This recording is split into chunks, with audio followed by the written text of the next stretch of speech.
Assalamualaikum warahmatullahi wabarakatuh. Halo adik-adik semuanya, apa kabar nih? Pasti semuanya baik kan?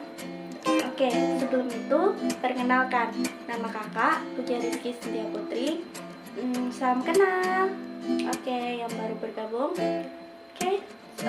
Untuk materi hari ini yaitu tentang uang. Sebelum itu kakak mau nanya deh, siapa di sini yang nggak tahu tentang uang? Kakak rasa semuanya pasti tahu dong tentang uang. Baiklah, kakak akan menjelaskan apa itu uang. Oke, baiklah, kakak akan menjelaskan apa itu pengertian uang. Tapi sebelum itu, kakak mau nanya lagi dong. Siapa di sini yang tahu apa itu pengertian uang? Baiklah, semua jawaban adik-adik tadi itu benar semua. Tapi kakak akan memperjelaskan lebih baik lagi. Uang adalah alat untuk mempermudah pengeluaran atau uang yang dibuat untuk memperlancar transaksi bisnis yang secara umum dapat diterima di dalam bentuk pembelian barang atau jasa serta untuk pembayaran utang.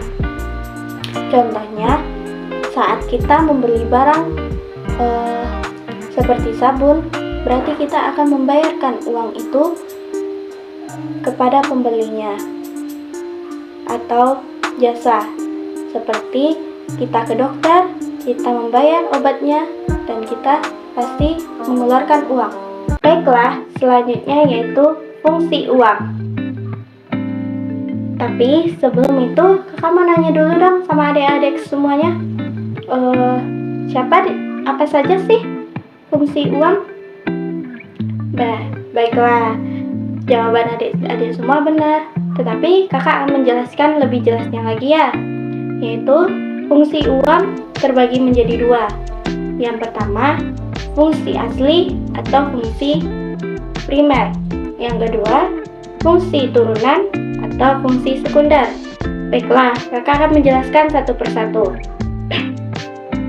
Yang pertama, fungsi primer, di mana terbagi menjadi dua juga, yaitu sebagai alat tukar umum, yang dimana uang berfungsi sebagai alat untuk pertukaran dan mengatasi kesulitan dalam pertukaran secara natural atau barter. Yang kedua, sebagai satuan hitung, yang dimana uang berfungsi untuk menentukan nilai dari suatu barang atau jasa, yaitu serta menentukan besarnya harga barang tersebut. Baiklah, selanjutnya itu tentang fungsi sekunder, di mana itu ada 5 juga. Yang pertama, fungsi alat pembayaran. Uang berfungsi untuk melakukan pembayaran berbagai transaksi, misalnya pembayaran pajak, iuran, dan lain-lain. Yang kedua, sebagai pembayaran utang. Uang berfungsi untuk melakukan dan menentukan pembayaran kewajiban atau digunakan untuk standar pembayaran utang. Yang ketiga, penimbunan kekayaan. Artinya, uang dapat disimpan terlebih dahulu yang nantinya akan mempermudah dalam pertukaran di masa akan yang datang. Selanjutnya itu sebagai alat pembentukan modal atau pemindahan modal, yaitu uang berfungsi untuk menambah atau memperbesar modal usaha, baik dipergunakan sendiri maupun dipinjamkan kepada orang lain yang membutuhkan modal tersebut.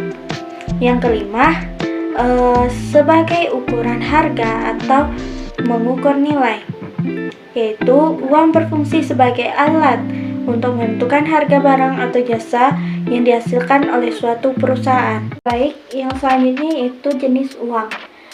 Jenis-jenis uang ini adalah 4, berdasarkan yang pertama berdasarkan bahan, yang kedua berdasarkan lembaga atau badan pembuatnya, yang ketiga berdasarkan nilainya, yang keempat berdasarkan kawasan berlakunya. Baiklah, kakak akan menjelaskan satu persatu ya. Oke, kita mulai dari berdasarkan bahannya, yaitu ada 2. Yang pertama uang logam, yang kedua uang kertas. Oke, kakak jelaskan satu-satu. Uang logam adalah uang yang dibuat dan semacam logam tertentu dengan berat, dan kadar tertentu pula. Yang kedua, uang kertas merupakan uang kepercayaan karena semua masyarakat mau menerima uang tersebut sebagai alat pembayaran, walaupun nilai intrinsiknya jauh lebih kecil dari nilai nominalnya. Oke, yang kedua, berdasarkan lembaga pembuatnya. Juga ada dua macam. Yang pertama, uang kartal, yang kedua, uang giral. Kakak jelasin satu-satu ya. Uang kartal adalah uang yang diberikan tanda atau cap oleh pemerintah, sehingga berlaku sebagai alat pembayaran yang sah dan dapat diterima oleh umum. Yang kedua, uang giral adalah simpanan atau deposito pada bank yang dapat diambil dengan menggunakan cek, giro, atau surat perintah pembayaran lainnya yang dicetak dan dibuat oleh bank umum atau bank komersial. Oke, yang ketiga, berdasarkan nilainya, yaitu terbagi juga dua. Yang pertama, uang bernilai penuh. Yang kedua, uang yang tidak bernilai penuh. Oke, Kak jelasin. Yang pertama, uang bernilai penuh. Artinya, uang yang nilai intrinsiknya sama dengan nilai nominalnya. Yang kedua, uang yang tidak bernilai penuh atau uang bertanda. Artinya, uang yang nilai intrinsiknya lebih kecil daripada nilai nominalnya. Baiklah, jenis uang yang terakhir yaitu berdasarkan kawasan berlakunya, yaitu ada dua, uang domestik dan uang internasional. Kak jelasin, uang domestik artinya uang berlaku hanya di suatu negara tertentu. Di luar negara tersebut mungkin berlaku dan mungkin tidak berlaku.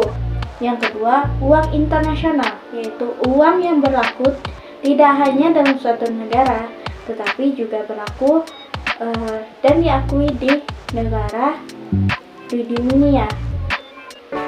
Baiklah, untuk materi hari ini sampai di sini dulu.